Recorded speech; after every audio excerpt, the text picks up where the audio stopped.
दोस्तों, अॼु असां जंहिं मौज़ू ते कचहरी करे रहिया आहियूं उन कचहरी जो असल मक़सदु ही आहे त असांजूं जेके पुराणियूं सोचूं, पुराणा नज़रिया, पुराणा अक़ीदा, पुराणा ख़्याल जेके आहिनि उहे असांजी ज़िंदगी जी इर्तिक़ा में, असांजी ज़िंदगी जी तरक़ी में, असांजे जेको शऊरी इर्तिक़ा में वॾी रुकावट आहिनि। माण्हू जेके पुराणा अक़ीदा, पुराणा ख़्याल, पुराणा नज़रिया रखे थो, माण्हू जॾहिं ज़माने जे हिसाब सां नई सोच ऐं साइंसी सोच अख़्तियार नथो करे त नतीजे में इहो थिए थो त माण्हू पोइते रहिजी थो वञे वक़्त खां। ऐं जेके माण्हू वक़्त खां पोइते रहिजी था वञनि उहे ज़िंदगी में काफ़ी जाइनि ते नाकामियूं ॾिसनि था, उन्हनि जी ज़िंदगी में काफ़ी जाइनि ते रुकावटूं अचनि थियूं, जंहिंजे करे असांखे इहो ज़हन में रखणु खपे त साइंसी सोच ई आहे जेका असांखे अॻिते वठी वञे थी।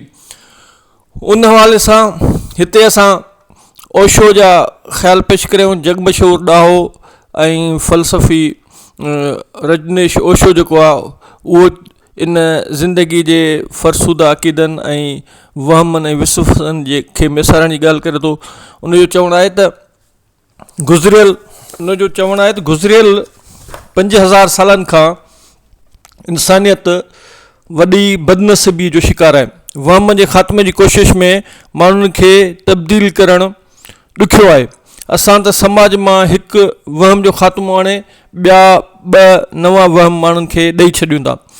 असां बसि लिबास बदिलाए ख़ुशि थी था वञूं, ज़हन नथा बदिलायूं। ओशो चवण त मूं वटि हिकु नौजवान ईंदो हो, हू ॾींहुं राति मज़हबी सहीफ़नि ऐं मुक़दस किताबनि बाबति ई कचहरी कंदो रहंदो हो। हुनखे उपनिषद, गीता, वेद ऐं ॿिया मज़हबी सहीफ़ा ज़बानी यादि हुआ। मूं हुनखे चयो त इहे फज़ूल ॻाल्हियूं न कर, उन्हनि किताबनि मां तोखे कुझु बि हासिलु न थींदो। मुंहिंजी उन ॻाल्हि ते इहो नौजवान नाराज़ थी वियो, पर मूं वटि अचणु न छॾियईं। जेकॾहिं को सियाणो माण्हू तव्हां सां कावड़ बि कंदो आहे त उहो तव्हां सां राब्ता ख़तमु नाहे कंदो, पर हू कावड़ खे बि हिकु नाते में तब्दील करे छॾींदो आहे। सो जॾहिं नौजवान नाराज़ हुजण बावजूदि उहो मूं वटि ईंदो हो, अहिड़ी तरह कुझु ॾींहं गुज़रिया त ख़बर नाहे कीअं मुंहिंजूं ॻाल्हियूं ॿुधण दौरान हुनखे अहसासु थियो त सभु कुझु अजायो आहे। सो हिकु ॾींहुं हुन अचण सां मूंखे ॿुधायो त हुन गीता, उपनिषद, वेद ऐं ॿियनि मज़हबी सहीफ़नि खे हिकु ॻंढ में ॿधी हिकु उन खूह में उछलाए छॾियो आहे। मूं हुनखे चयो त ईअं छो ईअं कयो? हिन चयो मुंहिंजे किताबनि जो कबट मज़हबी किताबनि सां भरियल हो, सो मूं उहे किताब उछलाए हाणे उन जाइ ते तव्हांजा किताब रखण जी जॻह ठाही आहे। मूं हुनखे चयो पर ईअं त मूं तोखे चयो ई कोन हो, उन सां भला कहिड़ो फ़र्क़ु पवंदो त तुंहिंजे किताबनि जे कबट में मज़हबी किताबनि जी जाइ ते मुंहिंजा किताब जाइ वालारींदा। मूं त तोखे चयो त कंहिं बि किताब ते अक़ीदो न रखजांइ, किताबनि सां शऊर सलियाड़ियल न आहे। शऊर त अंदर में झाती पाइण सां ईंदो आहे। समाज जा नामनियाद मुर्शिद, उस्ताद ऐं गुरू उन ॻाल्हि में तमामु घणी ख़ुशी महसूसु कंदा आहिनि त माण्हू संदनि चयल ॻाल्हियुनि खे क़बूलु कनि था, पर ईअं त माण्हू हिकु वहम खे छॾे ॿिए वहम में मुबतला थी वञनि था। उन करे मूं नौजवान खे चयो त मुंहिंजा किताब बि ॻंढ में ॿधी उन खूह में उछले छॾ जंहिंमें तो मज़हबी सहीफ़ा उछलिया आहिनि। हिन उहो चयो त भला उहो कीअं मुमकिन आहे, ऐं ज़ोर ॾेई चयईं त हू ईअं न कंदो। जंहिं ते मूं चयो त पोइ तूं सभु कुझु ईअं ई रहंदो, पोइ त बसि तूं रुगो गीता ई पढ़ंदो रहंदे या ॿिया मज़हबी सहीफ़ा पढ़ंदो रहे। जेकॾहिं तूं किताब पढ़णु चाहीं थो त पोइ उन लाइ त को बि मज़हबी सहीफ़ो या गीता ई खोड़ाए, उन मां तुंहिंजो कमु हली वञे हा।